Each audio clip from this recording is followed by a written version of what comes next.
pleut tellement que je suis obligé de gueuler déjà, que ça enlève les mousses des toits. Petite explication. À ce stade, en fait, on est à l'habillage bois qui, parmi les vidéos, est en numéro 5 et en numéro 4, on a l'isolation. En fait, en vrai, les étapes que j'ai réalisées, c'est plutôt l'inverse, à savoir que l'habillage, enfin la préparation du plancher et de tout ce qui va être habillage, je l'ai faite avant l'isolation. Pourquoi? Parce qu'il a plu, comme vous le voyez, pendant pas mal de jours et j'étais bloqué, je ne pouvais pas poser le liège et du coup je me suis avancé en faisant le plancher, le sol et une partie des parois du camion. Ce qui n'a pas été plus mal parce que comme ça j'ai pu travailler facilement, prendre un peu d'avance et surtout disposer d'un plancher assez rapidement pour la suite. Ce qui est très pratique d'avoir un plancher. Pour la partie plancher, j'ai acheté du contreplaqué, donc d'une épaisseur de 15 ou 18 mm, c'est suffisant. Assez épais, donc ça permet déjà une petite isolation du plancher, hein, et puis surtout un sol plat et solide sur lequel on pourra même fixer des choses.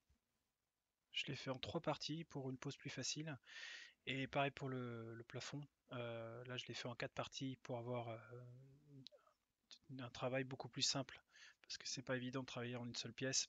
Je l'ai fait dans mon précédent van. Quand on est tout seul, c'est très très très compliqué. Là, comme vous voyez, le plancher est juste posé, il n'est pas fixé, mais il commence à devenir très utile parce que honnêtement, on fait que de monter et descendre, monter et descendre, monter et descendre du camion, enfin du van. Et puis, avoir un sol plat, ça fait du bien aux jambes. Et puis, ça apporte un confort de travail évident. Donc là, je prends des petites parties. Là, donc j'ai ma première partie du plafond que j'ajuste en fonction des éléments. Et là, c'est la partie la plus compliquée parce qu'on a des recoins et des recoins et des recoins. Donc on va essayer d'épouser au mieux la forme du camion. Donc là, j'essaie de reproduire la forme droit sur la planche. Bon, c'est de l'approximatif. D'ailleurs, dans ce que je fais, c'est beaucoup d'approximatif parce que j'ai pas les cotes tout le temps. Et surtout, quand il y a des courbes, ça devient bien compliqué. L'idée, c'est quand même, c'est pas très grave d'être. Faut être au plus près s'il y a du jeu, c'est pas plus mal. De toute façon, on aura un habillage par la suite pour faire joli, hein. On va essayer de cacher la misère d'une façon ou d'une autre. Là, ce qu'on veut, c'est une structure qui va nous porter nos luminaires et puis isoler d'une certaine façon aussi. Pour la découpe des parois, j'ai opté pour la technique du carton. Euh, c'est beaucoup plus facile à manipuler, donc il suffit de découper dans un grand morceau de carton de la forme qu'on souhaite, et ensuite on va décalquer ça sur la contreplaqué. Pour info, le contreplaqué du plafond est beaucoup plus fin, et sur les parois, j'ai quelque chose d'intermédiaire. Donc je crois que c'est du 4 mm sur le plafond, et je sais plus combien, 6, 8 sur les côtés.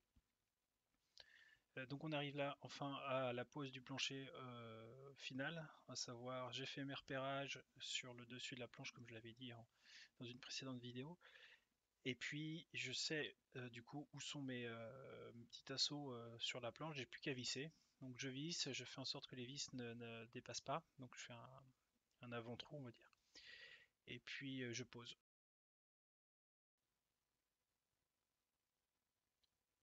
Donc pour la pose plafond, donc là on est dans la phase préparation, mais il faut s'imaginer avec le liège projeté.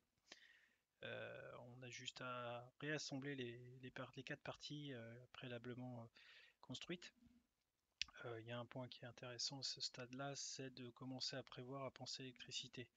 Donc moi je vais mettre 4 plafonniers dessus, ce sont des petites LED plates en 12 volts. Voilà, donc je fais mes repérages, je regarde à peu près où seront mes éclairages et je vais commencer à prévoir les trous dans lesquels je vais faire passer mes LED.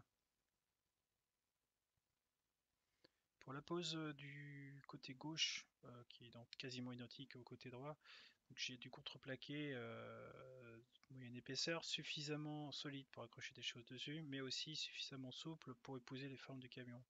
Parce qu'il y a des endroits, vous allez voir, où j'appuie un peu dessus pour fixer sur les tasseaux qui ne sont pas forcément pile poil.